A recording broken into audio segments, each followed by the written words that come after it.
Thank you all. Moments ago, the flags over the Capitol were lowered in memory of Senator Diane Feinstein. As California's longest-serving senator, Senator Feinstein broke barriers and blazed a trail for women. Her career was, by any standards, historic. Speaking personally, I worked with the senator for quite some time, together on many different bills, but the one that I think stands out was our water legislation. It was historic. It was the first time in California history in more than 25 years that we were able to pass water. It was the WIN Act. And I remember the hours and the nights that we would have to work to try to work through, and the challenges. We come from different parties, we have different philosophies, but we put our state first. At the same time, Barbara Boxer opposed it. It was one of the last votes of the Senate. It had more than 70 votes at the time. And I believe at the end of the day, the trailblazing of the first woman elected mayor, even coming from a different party, inspired women from both sides of the aisle to seek elected office and to have their voices heard. My deepest condolences to her family, her colleagues, and to her staff. Last night, the House did something none of you sitting here thought we can do. The number of questions I could take from the number of weeks about doing appropriation bills. I told you, don't give up on us, because we're not giving up on the American people. We passed 3 appropriation bills: defense, state, and foreign ops, and homeland security. My biggest question is, I don't understand why the Democrats voted against funding the government. In all, we have 4 appropriation bills done. There's 12 overall to get done. It's the discretionary spending every year that government is supposed to do. We have now in the House passed more than 70% of the discretionary spending on appropriations. Need I remind you, how much has the Senate passed? 0. Not one appropriation bill has passed the Senate. We've done what many have said was impossible. When I became Speaker, I said we're going to change Washington. And we did that by keeping our commitment to restoring regular order. Bills that passed committee in June and July have been open for amendments for months. Struggled with a number of members who wouldn't allow it to come up, but I never gave up. 440 amendments were considered on the floor this week. And for those who are historians, we are the first Republican majority to pass the State and Foreign Ops bill through regular order since 2006. My entire political career as a member of Congress, the Republicans have never been able to do what they just did last night. As we continue to get conservative wins and return to regular order, we actually need a stopgap measure to allow the House to continue to finish its work, to make sure our military gets paid, to make sure our border agents get paid as we finish the job that we're supposed to do. Another reason for the stopgap is to address President Biden's historic failure on the southern border. This is how bad things have gotten under President Biden's watch. In 5 days, there's been more than 50,000 illegal border crossings. Put that in perspective, in just 5 days. That's more than twice as much as the average for the entire month in the last administration. A wide open policy hurts America. We've heard it from Democrat leaders across the country. But despite the chaos, the president still won't go to the border, setting new records every day. Fentanyl at an all-time high, killing Americans, and he refuses to go to the border. He's been one time in 50 years. One time in 50 years. He's had more dinners with Hunter Biden's foreign business partners than he has going to the border. Think about that for 1 minute. Something he said he's never done. He's done more than he's ever been to the border in 50 years as an elected official. He was less than 200 miles from the border this week in Arizona. Less than 200 miles. And he couldn't even stop by for an 87-second photo op. really makes you believe that President Biden is deliberately letting this happen and trying to continue to ignore it. If Biden won't visit the border, why won't he at least listen to the Democratic leaders that are elected across this nation? Mayors of New York City say Biden's border policy will literally destroy the city of New York. Governor of New York says illegal immigrants should go somewhere else. The governor of Massachusetts declared a state of emergency. Mayor of El Paso says the city is at a breaking point. Mayor of Eagle Pass, Texas, says President Biden has abandoned them. Not one of these individuals is a Republican.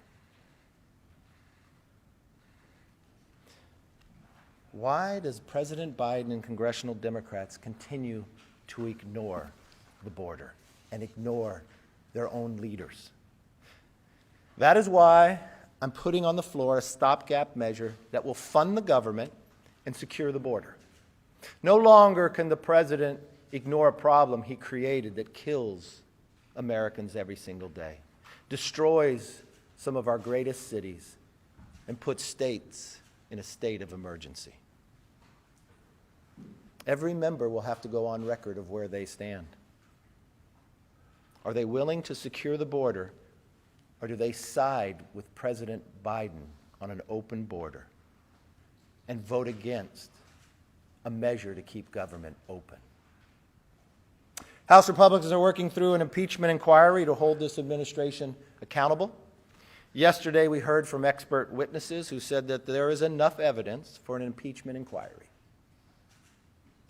Jonathan Turley, he said, and I quote, "I do believe that the House passed the threshold for an impeachment inquiry into the conduct of Joe Biden." Bruce Dubunski, the forensic accountant, "As a fraud investigator, when I see smoke, I immediately look for the fire. Why were members of the Biden family and close business associates receiving millions of dollars of payments from foreign entities and individuals?" Republicans have been uncovering the Biden family culture of corruption, and we will follow the facts wherever they lead. Again, remember, as the president ran for office, he told us he's never talked to his son about any of the business. We now know that's a lie. Not only did he make phone calls in, he had meetings. There were benefits for those dinners. A new Porsche, more than $3 million from a Russian oligarch, travels to 9 family members. As Chairman Comer announced, we are moving forward with subpoenas for Hunter and James Biden's personal and business bank records. The American people deserve to know the truth, and that's exactly what we're doing. This is not impeachment. This empowers the House to get the facts, to answer the questions the American people were wondering. With that, I'd like to turn it over to our chairman, Mr. Mark Green. Thank you, sir. I, too, want to extend my condolences to the Feinstein family. Our prayers, my wife and I, Cammie, and our prayers are with you. Speaker McCarthy, thank you for your leadership, for shining a light on what's going on at the border. I know last fall we made a trip down to the border and took a look. It's far worse now than it was then. Just last week in Eagle Pass, every single Border Patrol agent was off the border processing the mass waves of people at the Eagle Pass crossing site. Meaning the entire border was unsecure. It is a tragedy what's happening, and I am deeply appreciative of the Speaker shining a light on it and, adding this to the CR that's going to be voted on later today. And I really want to take a second, though, and take a little victory lap, too, just like the Speaker did. Yesterday, we passed Homeland Approach with every single Republican voting for it and 2 Democrats voting for it. That was pretty cool. We're moving the needle on this. The speaker talked about, the mayors and the folks that are out there talking about the impact, the human cost impact, the financial cost impact in New York and Massachusetts. But we had Democrats on my committee this week admit that there was a humanitarian crisis at the border, that the cartels are in control of the border. Go listen to them. Yet President Biden and Secretary Mayorkas do nothing. And so, the Speaker's leadership, we're going to put this on the CR. And look,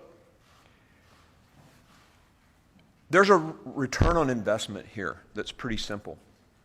If you do a 30-day CR that costs X dollars and you shut the border down forever with H.R. 2, the strongest, best border security bill in the history of this country, you save hundreds of billions of dollars over those years and tens of thousands of American lives.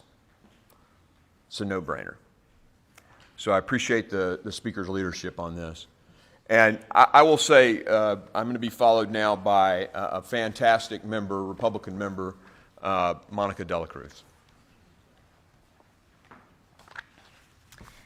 Thank you, Congressman, and thank you, Mr. Speaker, and my fellow colleagues. My name is Monica De La Cruz, and I have the honor of representing Deep South Texas, the Rio Grande Valley, here in the People's House.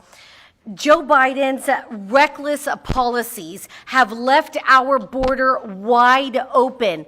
And I can't even use the word border anymore because under Joe Biden, the word border does not exist. It is fully open. Just to give you an idea, in 2017, we had fewer than 25,000 border crossings per month. Right now, under the leadership of Joe Biden, we had 30,000 illegal border crossings in just 3 days. Do the math, 30,000 in just 3 days. This is not only affecting our local communities, but it is affecting communities all the way up to New York City. And we're going to hear from my fellow colleague about this. It's not just about the illegal immigration. It is about the drugs that are coming through our borders. I'm a mother of 2 children, and I worry every single day about what's coming across our border. In Nueces County, in the last year, they confiscated 2.5 gallons of fentanyl. 2.5 gallons. Think about that. 2 jugs of milk, 2 to 3 jugs of milk. That's enough to kill 2.5 times the population of Houston, Texas. And that's just what we've confiscated. There will be families sitting around the Thanksgiving table with a chair that's empty, missing a child, missing a husband, missing a parent because of Joe Biden's reckless policies. Under the Speaker's leadership, we made a commitment to America.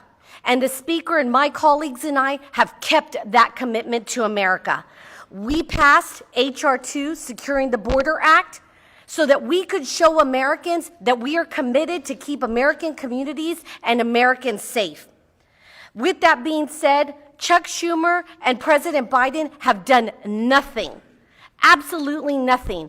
In fact, Mayorkas came to the RGV sector just recently when we had thousands of people crossing in Eagle Pass, Texas, just a couple of hours away.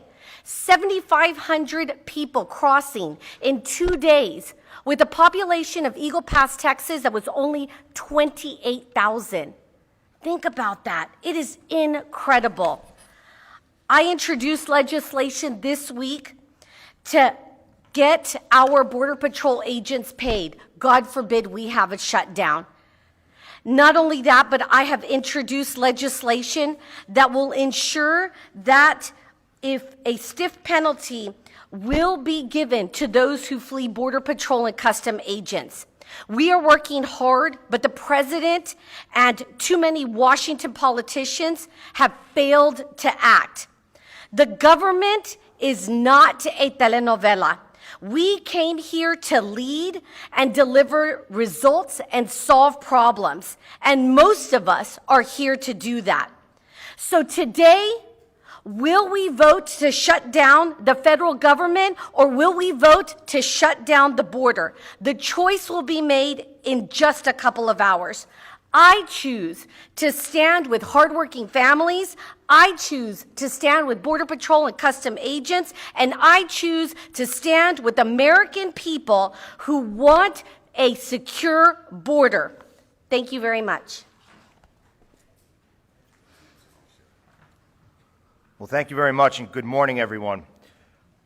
I am proud to represent the southwest corner of Long Island that just borders New York City.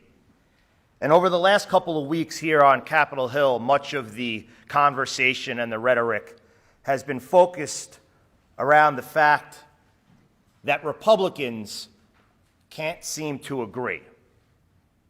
But you're mistaken, we do agree. We agree that we need to rein in reckless spending from Joe Biden's administration. We agree that there is nothing more important right now than securing our southern border.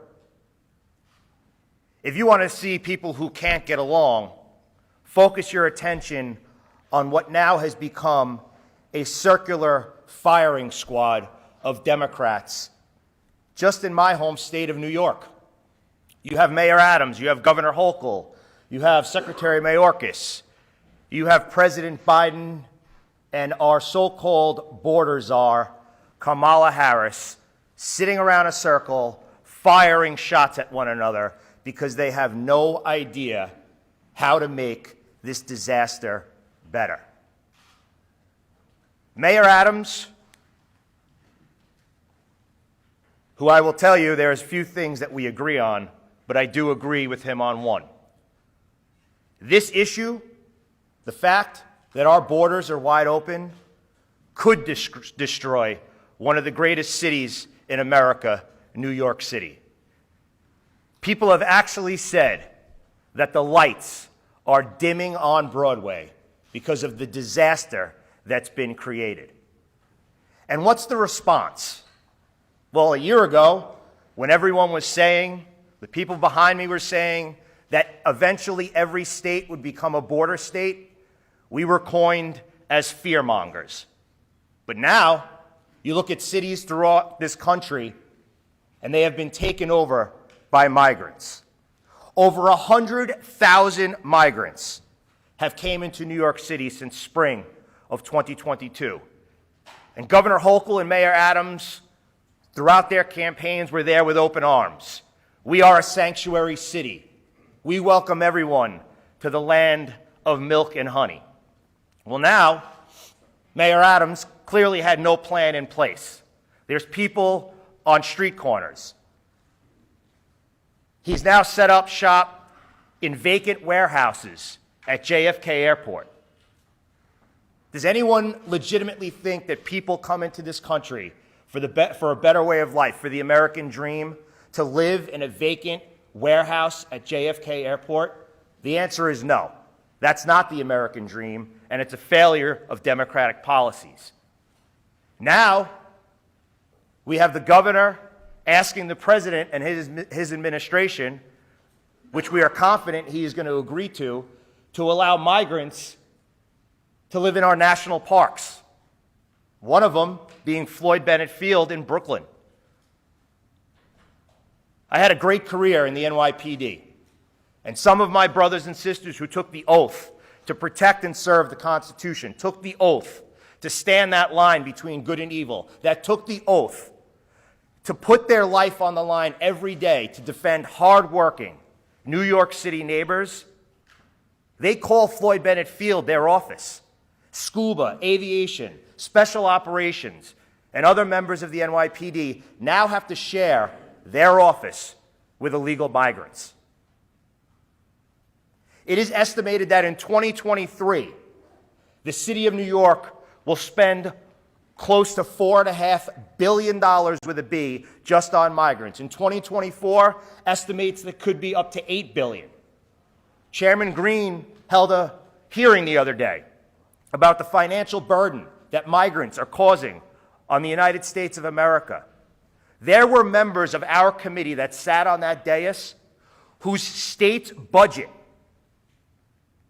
don't equal the amount of money that New York City is going to spend on migrants over the next couple of years. And the answer to that, Mayor Adams wants to cut city budgets by 15% over the next 9 months. The NYPD, the FDNY, emergency management, sanitation, you name it, they are getting cut 15%. And those are the agencies that are fighting each and every day to handle the migrant crisis. This has affected our schools. It's affected local businesses. Just yesterday, they announced that there's over 1,000 CVSs closing.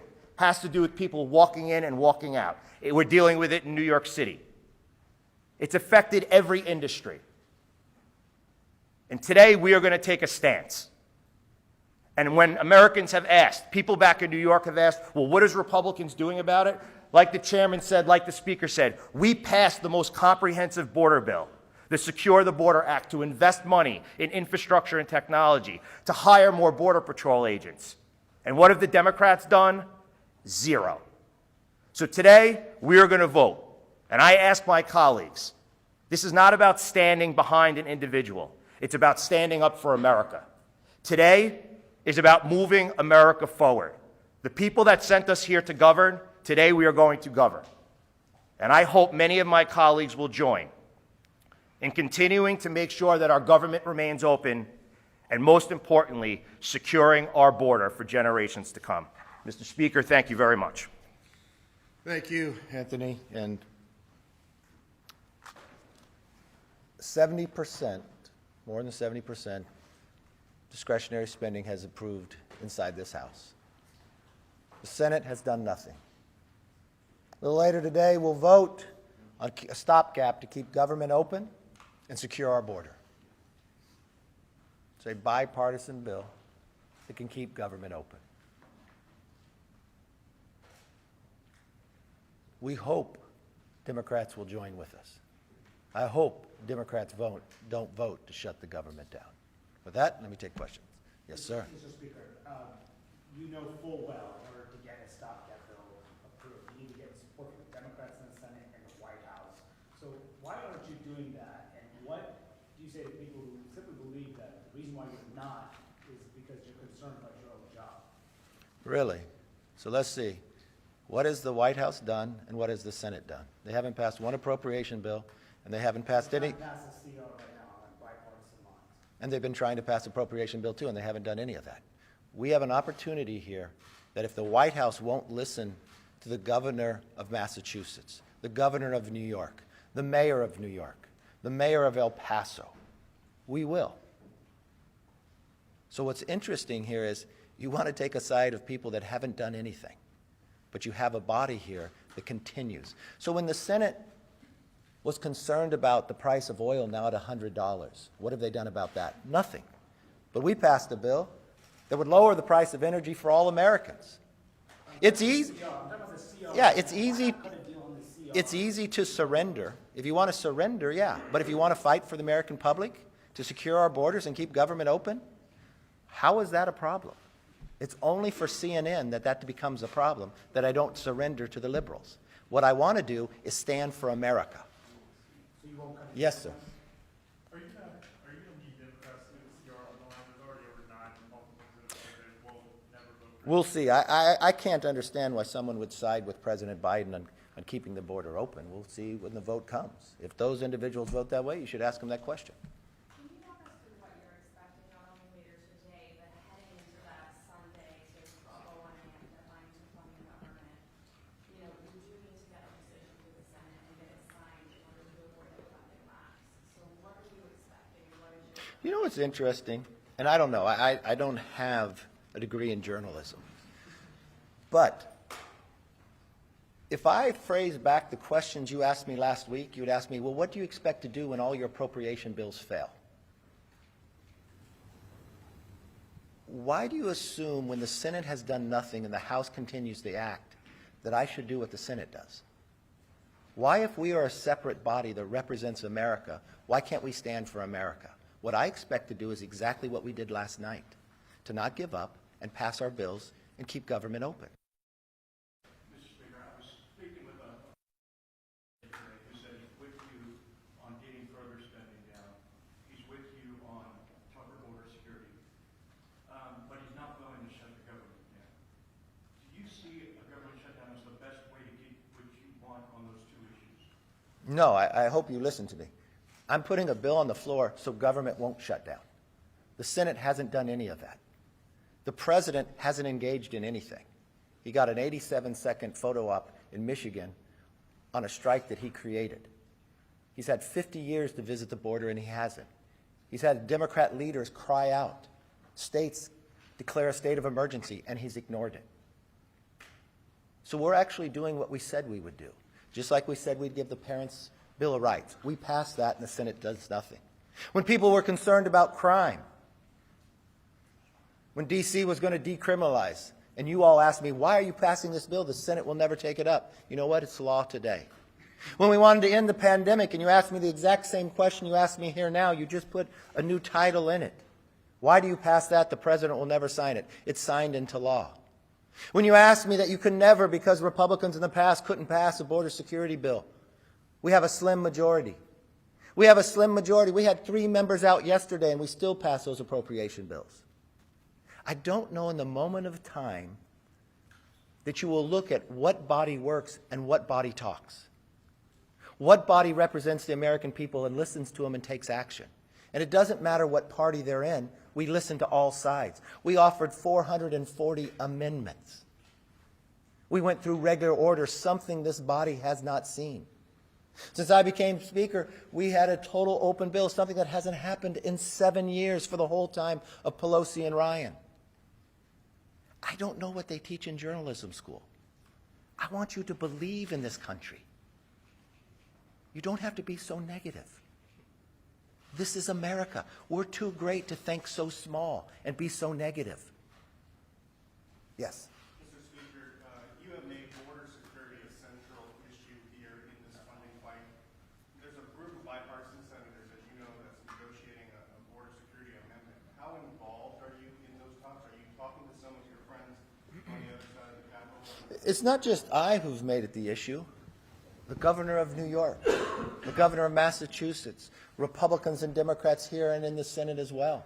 I've talked to, yes, Democrat senators and Republican senators about it. The difficulty that you have is the leader in the Senate, if you want to get, what you have to do is get real policy, just like what we're doing today. This gives real policy in H.R. 2. Because the challenge is what the president has done here by opening the border. You have to get 60 votes in the Senate for policy change. That's going to be a high threshold, but it has to be policy. Yes, ma'am. What kind of assurances has your leadership team given you that they will challenge you for the speakership if the motion to vacate comes up next week? I've never asked anybody that question on. I don't intend to. You know the best thing to do is just leave. Yes, sir. What is real policy on the border? What is the First thing I would do is, do you know as taxpayers, we're paying money to store the materials instead of finishing the holes in the wall? The first thing you do is you finish the wall. The next thing you reinstitute remain in Mexico. Title 42. You've got a number of members on both sides of the aisle that would support that. And then we have to have asylum reform. You allow people just to claim asylum to walk in. 90% of them doesn't hold up, but they're already in the country and never depart. Then we have to stop the cartels, the human trafficking that they're doing, the wristbands in America that you still have to pay back. We need to stop the fentanyl. Do you realize what fentanyl is doing in this nation? It's the #1 killer of Americans between the ages of 18 and 45. I want you to think for one moment, for every person in America, what happens between the ages of 18 and 45? It's the years that you reproduce. It's your most productive years in business. It is the age of those who are willing to serve to defend our freedom. That's what it's attacking. It starts in China and comes through the border. It kills 3 600 Americans a day. What would you report if an airliner crashed today? Because that'd be about the same number. But what if the plane crashed again tomorrow, and the next day, and the next day, and the next day? Would you sit here and ask me the question, why don't I surrender and just go with the Senate and ignore the problem? Is that the question you would ask?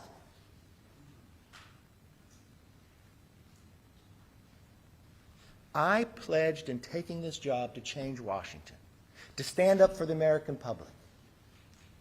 And that's exactly what we're doing. But if you want to take the easy way out,